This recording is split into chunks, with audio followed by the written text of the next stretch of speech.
বিচারক, প্রধান কৌঁসুলি ও অ্যাটর্নি জেনারেলকে হত্যার হুমকি। বিচার বিভাগ ও আইনজীবীদের নিরাপত্তা নিশ্চিত করবার জন্য সরকার বা প্রশাসনের নতুন কোনো উদ্যোগ প্রয়োজন ছিল কিনা। আমরা গত ১৬ বছর ধরে এই চিত্রটি বিভিন্ন সময় ঘুরে ফিরে দেখেছি। সাম্প্রতিক ঘটনার প্রেডিকশনটাও তো দিতে পারেন আপনি নাকি? আমাদের যারা বিচারক কিংবা রাষ্ট্রের কৌঁসুলি, অ্যাটর্নি অফিস এবং আইনজীবী, এই মিলে মূলত বিচার বিভাগ।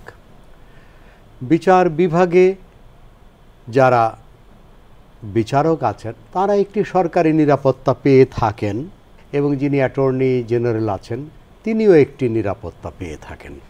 কিন্তু অ্যাটর্নি অফিসের আর যারা আছেন, যেমন ধরেন ডেপুটি অ্যাটর্নি জেনারেল কিংবা অ্যাসিস্ট্যান্ট অ্যাটর্নি জেনারেল কিংবা আমাদের জেলার কোর্টগুলো, public prosecutor, assistant public prosecutor, তারা কোনো নিরাপত্তা পান না। আর আইনজীবীরা কোনো এই নিরাপত্তা পান না। অথচ রাষ্ট্রের বিচার বিভাগের তারা অফিসার অব দ্য কোর্ট।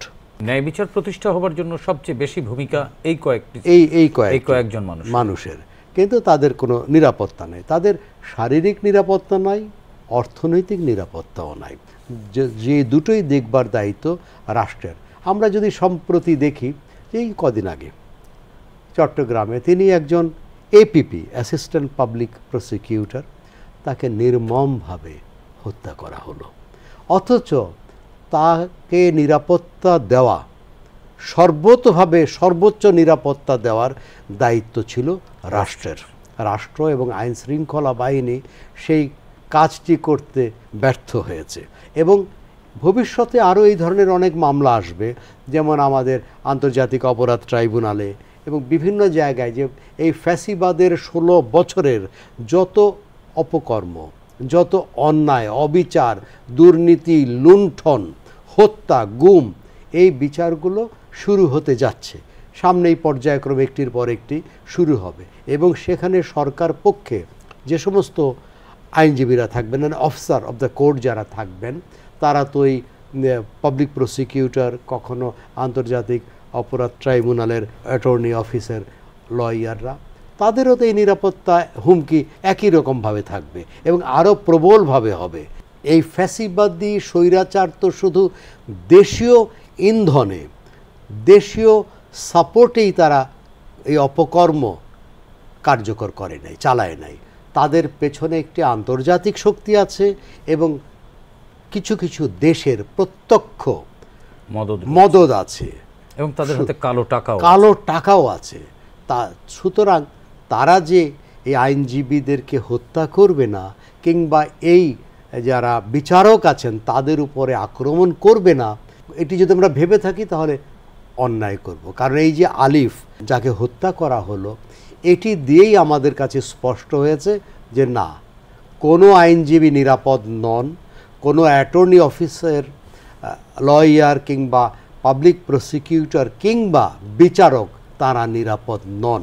তাদের কাছে রাষ্ট্রের একটি নিরাপত্তা আমি দাবি করছি। জি, গত 16 বছরের চিত্র কেমন ছিল? আপনি তো গত 16 বছরও এই বিচারাঙ্গনে ছিলেন। 16 বছরে কোনো বিচার ছিল না। আপনি দেখবেন এই 16 বছরে এমন কোনো দিন ছিল না যে সুপ্রিম কোর্টে আইনজীবীরা মানববন্ধন করে নাই, প্রতিবাদ সভা করে নাই, মিছিল করে নাই, এবং এগুলো সকল পত্রপত্রিকায় এসেছে। আমরা প্রতিদিন আমাদের নিয়মিত কার্যক্রমই ছিল 1টা থেকে 2টো পর্যন্ত আমাদের একটা মধ্যাহ্ন বিরতি। সেই সময় আমরা একটি মানববন্ধন, একটি প্রতিবাদ সভা রুটিন করে প্রতিবাদ করতে হলো কেন আপনাদের? আমাদের কারণ আমাদের তো কথা বলতে হবে।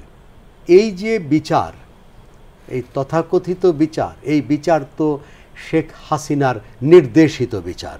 এই বিচার তো তৎকালীন আইন মন্ত্রণালয়ের নির্দেশিত বিচার এবং এই বিচারগুলো পড়ে শোনাবার দায়িত্ব ছিল শুধু এই জজ সাহেবদের। তাই তারা করেছেন। মানে কাঠের পুতুল। হ্যাঁ, কাঠের পুতুল। কখনোই কোনো ন্যায় বিচার, বিশেষ করে রিট মামলাগুলো যা প্রধানত সরকারের বিরুদ্ধে হয়, সরকারের বিভিন্ন অফিসের বিরুদ্ধে হয়, বিভিন্ন ক্রিমিনাল মামলাগুলো, যেই ক্রিমিনাল তথাকথিত ক্রিমিনাল মামলাগুলো বিভিন্ন রাজনৈতিক দলের নেতা কর্মীদের বিরুদ্ধে দেয়া হতো, সেই সব ক্ষেত্রে সামান্য একটা জামিন কিংবা সামান্য একটা শুনানি তাও নির্দেশিত ছিল শেখ হাসিনা এবং আইন মন্ত্রণালয়ের দ্বারা। সামান্য জামিনটুক পর্যন্ত দেয়া হয়নি, হাইকোর্টের ভেতর থেকেও আসামিদেরকে তুলে নিয়ে যাওয়া হয়েছে।